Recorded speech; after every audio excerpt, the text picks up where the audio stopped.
Olá, recebam todos a nossa saudação, que a graça, que a paz de Jesus Cristo esteja sobre você que nos acompanha aqui no canal da Igreja Presbiteriana Peniel no YouTube. E eu gostaria de fazer uma leitura que se encontra na primeira epístola de Pedro, capítulo 1, do verso 3 ao verso 9. Este será o texto que usaremos para a transmissão da mensagem do Senhor nesta oportunidade. 1 Pedro, capítulo 1, versos 3 a 9. O texto sagrado diz: Bendito o Deus e Pai de nosso Senhor Jesus Cristo, que segundo a sua muita misericórdia, nos regenerou para uma viva esperança, mediante a ressurreição de Jesus Cristo dentre os mortos, para uma herança incorruptível, sem mácula, imarcessível, reservada para vós outros que sois guardados pelo poder de Deus, mediante a fé, para a salvação preparada para revelar-se no último tempo. Nisso exultais, embora no presente por breve tempo, se necessário, sejais contristados por várias provações, para que, uma vez confirmado o valor da vossa fé, muito mais preciosa do que o ouro perecível, mesmo apurado por fogo, redunde em louvor, glória e honra na revelação de Jesus Cristo. A quem não havendo visto, amais, no qual não vendo agora, mas crendo, exultais com alegria indizível e cheia de glória, obtendo o fim da vossa fé, a salvação da vossa alma. Quero convidar você para que faça conosco uma oração. Senhor Deus, guarde-nos pelo teu poder. Ajuda-nos, ó Pai, a discernir a tua verdade. Instrui as nossas vidas, tratando o nosso coração da maneira como nós precisamos ser tratados. Orienta-nos, Senhor, conduze-nos pelo teu Santo Espírito e pela tua santa palavra, seja com todas as famílias, com todos os irmãos crentes, com todas as igrejas espalhadas por toda a face da terra. Que a honra e a glória sejam dadas ao teu nome e que haja confiança e fé em nosso coração, em tudo aquilo que o Senhor fizer, porque sabemos, ó Pai, que os teus planos são benditos e sabemos que as bênçãos que o Senhor tem derramado sobre nós são eternas e são preciosas em Cristo Jesus, o nosso Salvador, em nome de quem nós oramos. Amém. Conta-se que em certa ocasião um instrutor de salva-vidas estava ensinando os seus novos alunos como salvar a vida das pessoas que estão se afogando. E ele teria dito, primeiro, obviamente, nós precisamos tirar a pessoa de dentro da água. E, em segundo lugar, nós precisamos tirar a água de dentro da pessoa, referindo-se à água que entra nos pulmões. Em terceiro lugar, e só então, nós podemos fazer os procedimentos necessários para reanimá-la. O interessante é que estas orientações comuns de uma situação fática da vida humana podem muito bem ser usadas como um comparativo da obra de salvação que Deus realiza em nós. Isto porque, de fato, o Senhor derrama muitas bênçãos espirituais sobre aqueles a quem Ele amou antes da fundação do mundo, sobre aqueles a quem Ele chama para crerem em Jesus Cristo. Mas o que Deus faz, basicamente, é, primeiro, Ele nos tira do mundo de pecado. Ele nos tira do lamaçal que onde o pecado nos colocou, do buraco da escravidão espiritual. Em segundo lugar, ele começa um processo de tirar o pecado de dentro de nós, de tirar o mundo de dentro de nós. É o que nós chamamos de santificação. Deus vai nos moldando à imagem de Jesus Cristo, seu Filho. Portanto, só depois que nós somos tirados do mundo e que Deus começa a tirar o mundo de nós, é que então nós podemos entender que fomos reanimados e que recebemos uma nova vida, nos tornando novas criaturas. Portanto, nós temos aqui algumas bênçãos espirituais em Cristo, sobre as quais eu gostaria de falar neste dia. O apóstolo Pedro, escrevendo esta carta, nos fala acerca destas bênçãos grandiosas. A primeira bênção em destaque aqui é a bênção da regeneração.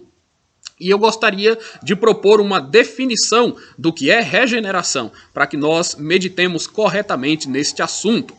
Primeiro, podemos dizer que regeneração é o ato da livre e soberana graça de Deus, pela qual ele nos proporciona o novo nascimento, pela qual ele transforma o nosso coração. Pela ação maravilhosa, misteriosa e sobrenatural do Santo Espírito, o Senhor nos move ao arrependimento e à fé. O Senhor muda o nosso caráter, a nossa disposição de alma e as nossas inclinações. Portanto, a regeneração é parte da obra redentora de Deus, que também inclui outras bênçãos maravilhosas, como a eleição, a justificação, a santificação e a glorificação final. Existem 3 verdades acerca da nossa regeneração que são informadas no texto que nós lemos. A primeira delas é que a nossa regeneração se deve à misericórdia de Deus. O apóstolo Pedro deixa isso muito claro. A nossa regeneração se deve à misericórdia de Deus. Na verdade, a regeneração só é necessária porque nós somos pecadores, evidentemente. Todos nós temos a semente do pecado e, portanto, nós somos naturalmente rebeldes em relação a Deus. Ou seja, o homem sem Cristo, o homem na sua condição depravada, o homem alienado, afastado, distante do seu Criador, é absolutamente incapaz de fazer qualquer tipo de bem por si mesmo, porque o pecado torna a nós seres moralmente corruptos. Os homens não foram criados assim, é bem verdade. Pelo contrário, Deus nos criou à sua imagem e semelhança e nos criou com a tendência de fazermos aquilo que é bom, mas a nossa desobediência trouxe consequências muito danosas e tornou qualquer atitude punitiva de Deus em relação a nós como algo mais do que justo e mais do que compreensível. Porque a Bíblia é clara ao dizer que o salário do pecado é a morte. Portanto, meus irmãos e vocês que nos ouvem, você que talvez ainda não tenha o conhecimento destas coisas, a Bíblia é clara ao dizer: o salário do pecado é a morte. Nós merecíamos a condenação. Mas aqui está o ponto que precisa ser salientado nesse momento. Porque embora Deus tivesse todo o direito de nos consumir em sua ira santa, Ele, o grande Deus, o Senhor de todas as coisas, manifestou em nós a sua infinita misericórdia. E uma das provas disso foi que Ele nos regenerou. Ele regenera, Ele transforma a vida e o coração dos homens. Essa mesma misericórdia tem se tornado realidade na vida de muitos e muitos, milhões e milhões, milhares e milhares de pessoas no mundo inteiro que têm experimentado o perdão de Deus. E você pode experimentar também o perdão de Deus. Deus perdoa e Deus salva pecadores, pecadores que se arrependem, pecadores que se quebrantam, pecadores que se apresentam de forma contrita e humilde diante dele. Quando Deus modifica o nosso coração dessa maneira, Ele demonstra a sua disposição de se reconciliar conosco, porque Ele sim toma a iniciativa para nos dar uma vida diferente e nos traz, com isso, a vida eterna também como consequência. A obra de Jesus consistiu em reconciliar os homens com Deus. Pense bem nisto.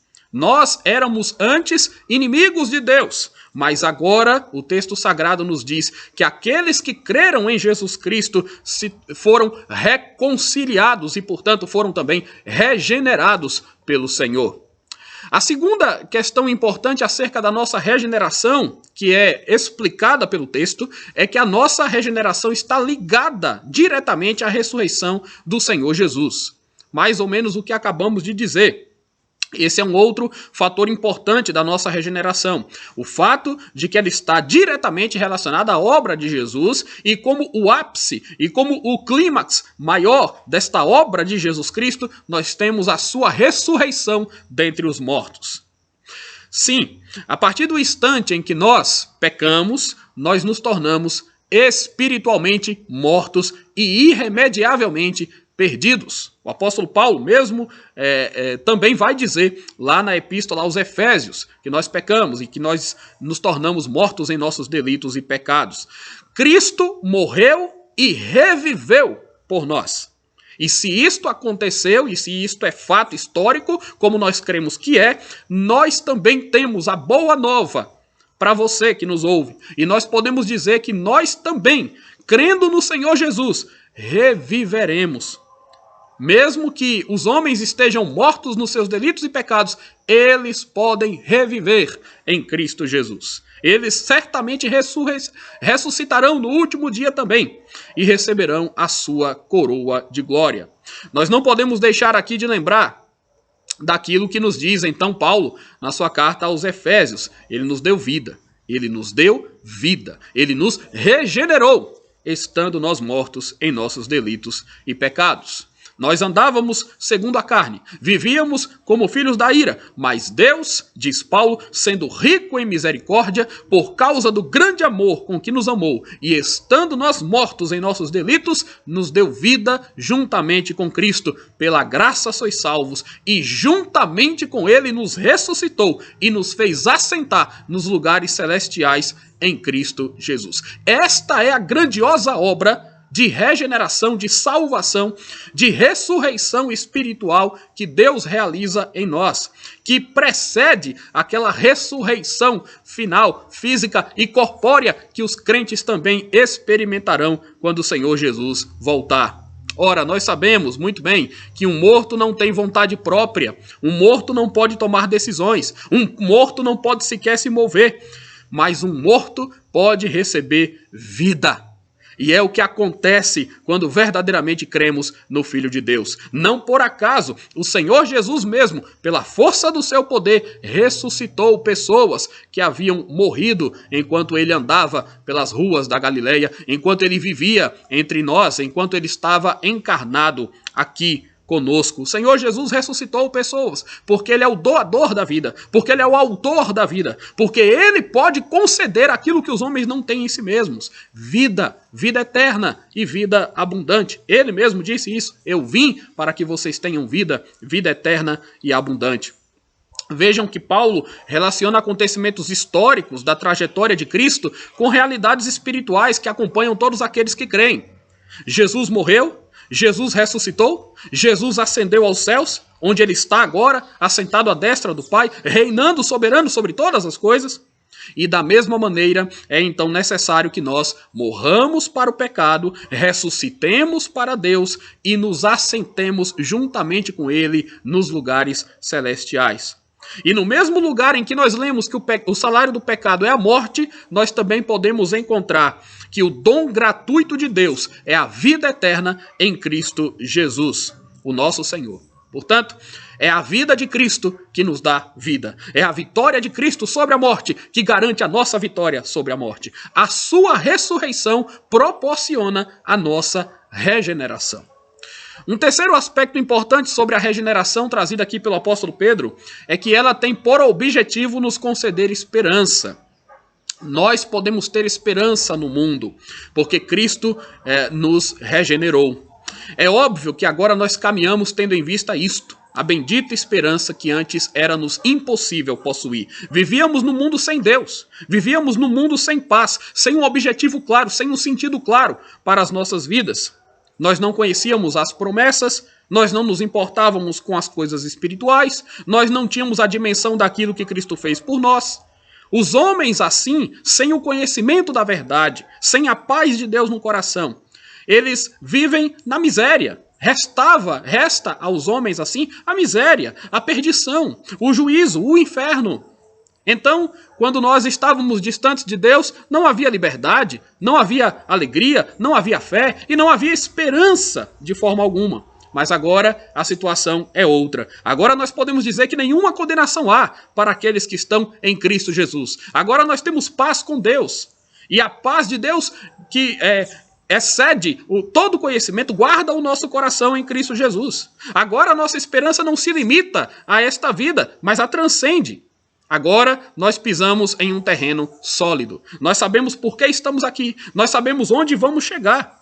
Nós sabemos que Deus haverá de conduzir todas as coisas cumprindo a sua palavra e o seu propósito. Nós podemos ter agora a certeza da nossa salvação. Porque se Deus nos regenerou, tenham a absoluta convicção de que Ele vai completar a obra que Ele começou. Deus não começa uma obra sem terminar. Ele vai nos conceder, como já tem concedido no presente, muitas bênçãos espirituais. Agora, nós podemos dizer que não há ninguém nesse mundo que seja mais feliz, mais bem-aventurado, mais grato, mais esperançoso do que o cristão. A nossa regeneração nos trouxe esperança, nos trouxe a consciência de uma herança que está reservada para nós e da qual um dia nós vamos usufruir plenamente no céu. A segunda grande bênção espiritual sobre a qual o apóstolo Pedro nos fala aqui é a bênção da preservação. Ele fala sobre a bênção da regeneração, mas ele também fala sobre a bênção da preservação. Eu vou trazer uma definição clara do que significa preservação aqui. Preservação é o ato protetor de Deus, pelo qual ele nos guarda do mal, do tropeço e da queda. De modo que ele nos assegura, não apenas nos promete, mas ele nos assegura a salvação, fazendo-nos perseverar firmes na fé. Por mais então que venhamos a enfrentar oposições, adversários, problemas dos mais variados, jamais decairemos de modo final da graça que nos foi dada em Cristo Jesus. Nós podemos estar certos, como diz o apóstolo Paulo, que nem tribulação, nem angústia, nem perseguição, nem fome, nem nudez, perigo, espada, morte, vida, anjos, principados, coisas do presente, do porvir, poderes, altura, profundidade, nenhuma criatura poderá separar-nos do amor de Deus que está em Cristo Jesus, nosso Senhor. Há 3 verdades também acerca da nossa preservação que o texto informa. A primeira delas, nós somos preservados pelo poder de Deus. Pedro também diz isso. Nós somos preservados, somos guardados pelo poder de Deus. Um dos 5 pontos do calvinismo, que é o sistema de doutrina que nós, presbiterianos, sustentamos, fala-nos sobre a perseverança dos santos. Isso significa que os fiéis, eleitos e convertidos, hão de perseverar sempre, por toda a vida, em fidelidade a Deus e sustentados unicamente por Ele. Alguns dos nossos irmãos e estudiosos das Escrituras preferem descrever esta doutrina como preservação dos santos e não perseverança. Porque eles entendem, e eu vejo muita lógica nisso, que perseverança diz respeito àquilo que nós fazemos, quando na verdade preservação dá um destaque e faz uma referência maior àquilo que Deus realiza. O fato é que as duas expressões podem ser perfeitamente usadas, porque a Bíblia nos apresenta estes 2 aspectos. Ela nos chama à responsabilidade e diz que nós devemos perseverar, mas ela também ensina que só é possível nós perseverarmos porque Deus nos preserva. É a soberania de Deus e a responsabilidade humana que caminham juntas na Escritura. Mas a questão crucial aqui é que o crente não pode perder a sua salvação. Ele até poderia e fatalmente perderia se a salvação dependesse dele. Mais uma vez, que a salvação começa e termina em Deus, então esta salvação nos é garantida por toda a eternidade. Porque muito embora nós sejamos os beneficiários, a salvação das nossas vidas não está em nosso poder. A salvação das nossas vidas está no poder de Deus. E glória a Deus por isso. Então, nós temos esta primeira informação. A segunda informação sobre a bênção da preservação é que nós somos preservados mediante a fé.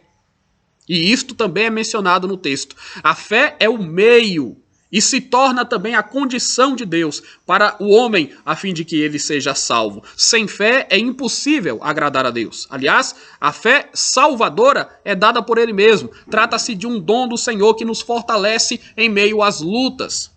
Pedro está falando para uma comunidade que estava aflita pelas lutas, mas ele mostra que Deus nos guarda pelo seu poder e que Deus nos concede fé em meio às batalhas.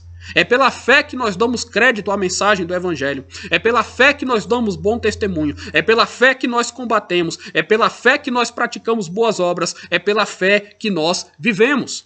A fé é o canal que Deus usa. É o instrumento de Deus para nos preservar, para que nós cumpramos a função que nos cabe. Por isso, a recomendação que nós encontramos na carta aos Filipenses: desenvolvei a vossa salvação com temor e tremor, porque é Deus quem efetua em vós tanto querer como realizar segundo a sua boa vontade. O terceiro aspecto da bênção da preservação é que nós somos preservados com um propósito. Nós somos preservados para a salvação. Meus irmãos, o nosso Deus é imutável, o nosso Deus é eterno, infalível e soberano. É na força desse Deus que nós somos preservados para a salvação. A nossa salvação foi planejada e é executada por Deus. Nós não somos preservados, portanto, apenas por um momento, porque o nosso Deus tem o controle de tudo e Ele sabe perfeitamente o que está fazendo. Ele não desiste de nós, Ele não desiste da redenção do nosso coração. Quando Ele nos chama de verdade e Ele nos chama de forma eterna. Nós, portanto, podemos confiar. O nosso maior tesouro é que a salvação está nas mãos de Deus e nós já temos recebido parte dessa riqueza. E é importante também dizer que o melhor está por vir. Paulo diz, eu sei em quem eu tenho crido e eu estou bem certo de que Ele é poderoso para guardar o meu depósito até aquele dia. Em outro lugar, ele diz, o Senhor me livrará também de toda obra maligna e me levará salvo para o seu reino celestial.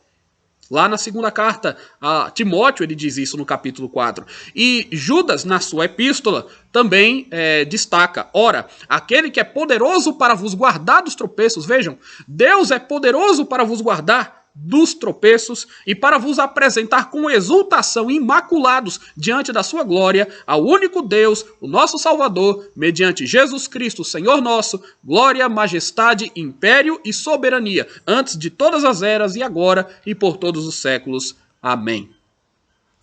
A terceira grande bênção espiritual sobre a qual gostaria de falar é a bênção da provação. Eu falei sobre regeneração, eu falei sobre preservação, mas eu gostaria de falar também sobre provação. E me deixe definir o que nós entendemos por provação, para você entender também por que nós enxergamos que a provação nas mãos de Deus se torna bênção nas nossas vidas. Provação é o meio pelo qual Deus age, permitindo que nós enfrentemos adversidades, obstáculos e sofrimentos diversos dentro dos limites das nossas forças e com um fim proveitoso de nos trazer um bem maior no final. Ou seja, Deus visa o nosso bem. Aliás, é isso que difere provação de tentação. São coisas diferentes, porque a Bíblia diz que Deus a ninguém tenta. Portanto, não podemos afirmar, e nunca afirme você, que você é tentado por Deus. A tentação pode vir da nossa carne, pode vir do mundo que nos assedia, pode vir do maligno, e estas tentações visam ou buscam, no caso de Satanás isso é muito claro, o nosso mal. Entretanto, a provação sempre vem de Deus, com resultados positivos para nós. O crente, quando é provado por Deus, e certamente a intenção é nos fazer bem. Se por um lado Deus não nos tenta, por outro Deus pode nos provar. Ele nos prova para nos aprovar. E é só quando nós entendemos isso que podemos começar a perceber que a provação também pode ser vista como uma bênção de Deus, do Deus providente sobre as nossas vidas. É por isso que Tiago também vai dizer na sua epístola, meus irmãos, tende por motivo de toda alegria o passardes por várias provações, sabendo que a provação da vossa fé, uma vez confirmada, produz perseverança. Ora, a perseverança deve ter ação completa para que sejais perfeitos e íntegros, em nada deficientes. Bem-aventurado o homem que suporta com perseverança a provação, porque depois de ter sido aprovado, receberá a coroa da vida, a qual o Senhor prometeu àqueles que o amam. Existem 3 verdades acerca da nossa provação, que esse texto de Pedro, que lemos no início, também informa. Primeira destas verdades, a nossa provação é algo do tempo presente. É algo do tempo presente. Entendam, meus irmãos, que enquanto nós vivermos nesse mundo, as provações serão inevitáveis.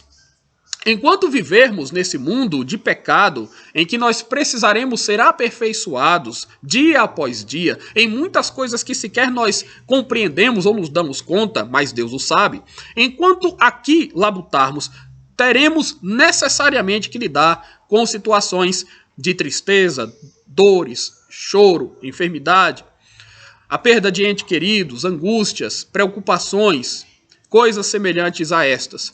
Mas haverá um tempo em que nada disso existirá.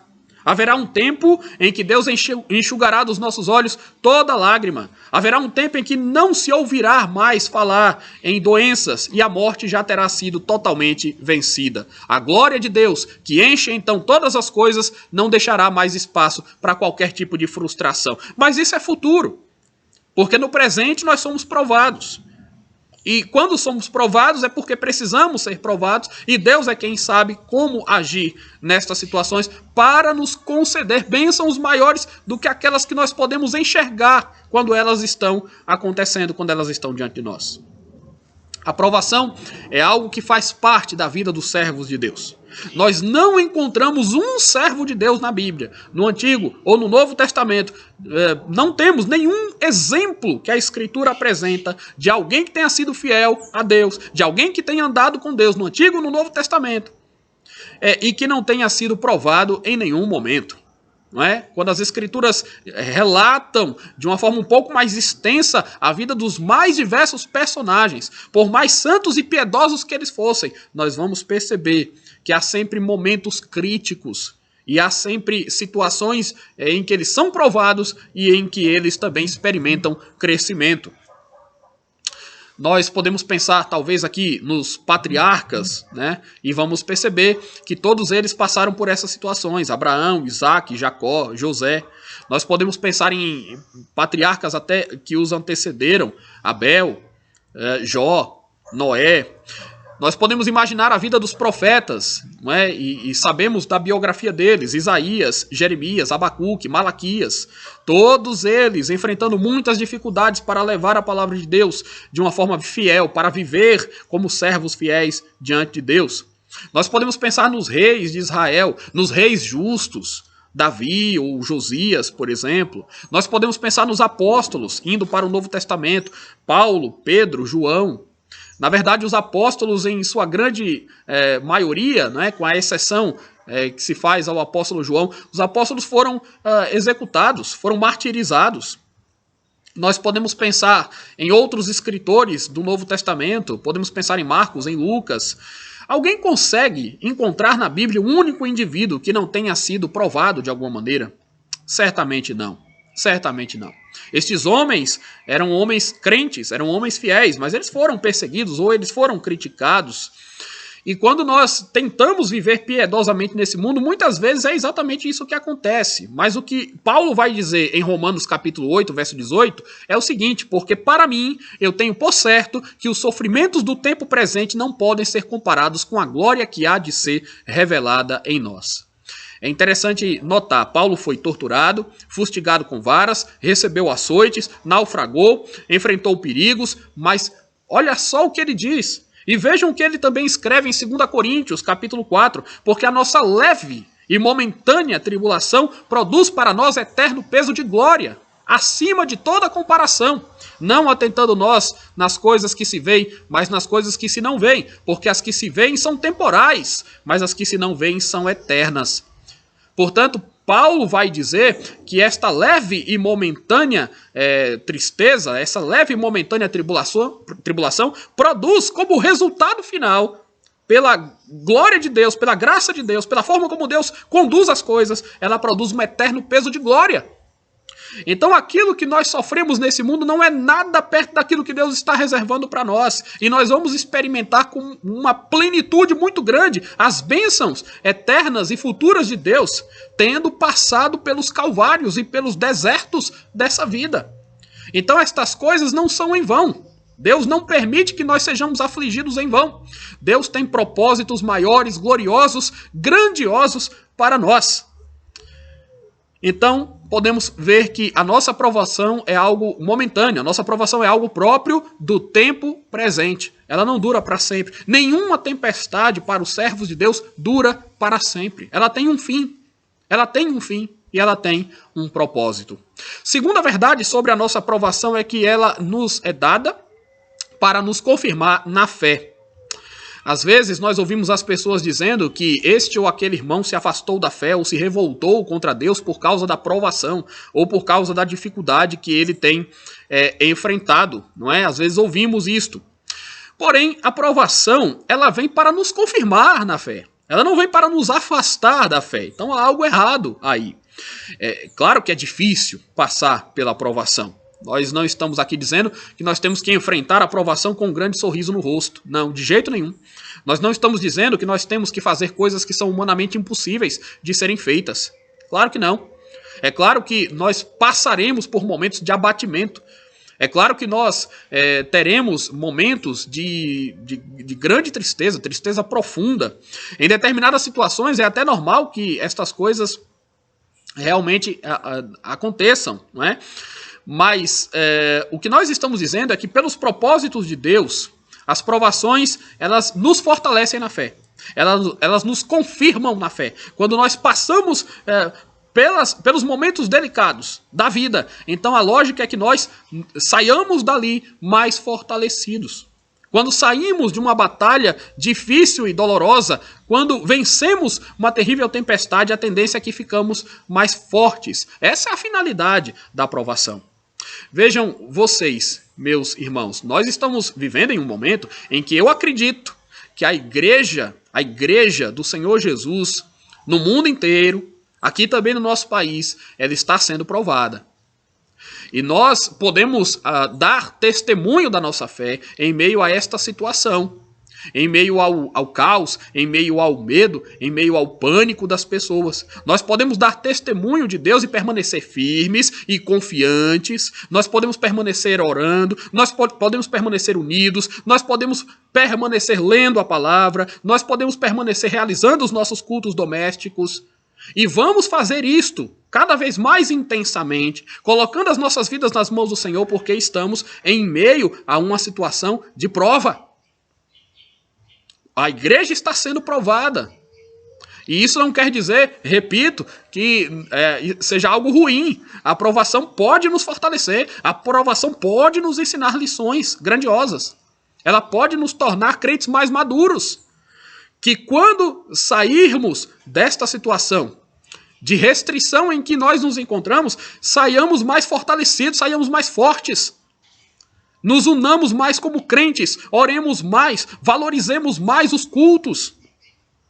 É esse o propósito que a aprovação tem. Quantos resistirão depois desta aprovação? Quantos voltarão ainda mais dispostos depois desta aprovação? Quantos talvez esfriarão na fé depois desta aprovação? Então notem, este é um momento de provação em que nós estamos sendo testados. E qual é a resposta que daremos diante disso?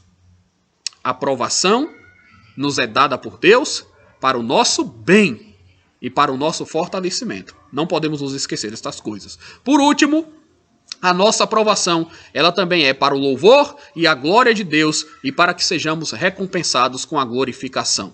Pedro vai falar sobre isso também. Nós podemos dizer que a aprovação nos vem para o louvor e para a glória de Deus, porque ao final de tudo, o nome de Deus é glorificado. Deus é glorificado de um modo muito especial quando nós estamos sendo provados e ainda assim nós somos capazes de adorá-lo e de bendizê-lo. Quando nós somos provados e ainda assim nós somos capazes de dizer: Deus é grande, Deus é bom, a sua fidelidade dura para sempre. Então, Deus é glorificado. Deus é glorificado quando estamos chorando, quando estamos com o coração quebrado, esmagado por algum acontecimento. E ainda assim nós estamos dizendo: eu creio em Deus, acima de todas as coisas. Portanto, Ele é glorificado. Ele é glorificado em meio a estas situações. Não desperdice a oportunidade que a aprovação lhe dá de mostrar a firmeza da sua fé, aproveitando para dar um testemunho do amor de Deus, para dar um testemunho da maravilha do Evangelho. E nisso fica nítida a diferença entre os filhos da luz e os filhos das trevas. Procure demonstrar confiança no Senhor. Busque o seu consolo. Ore, seja humilde, seja paciente. Se a prova for grande, lembre-se de que a sua recompensa é maior. A nossa leve e momentânea tribulação produz para nós um eterno peso de glória. E o Deus de toda paz guardará os vossos corações em Cristo Jesus. Muito bem, nós vimos aqui 3 grandes bênçãos que nós recebemos em Cristo. A regeneração, que se deve à misericórdia de Deus, que está ligada à ressurreição do Senhor Jesus e que nos dá esperança. A preservação, que ocorre pelo poder de Deus, mediante a fé, para a nossa salvação.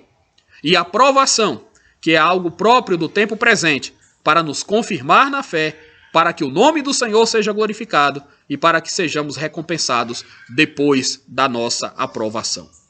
Que guardemos estas coisas em nosso coração e que nós as assimilemos em nome e para a glória de Jesus Cristo. Amém.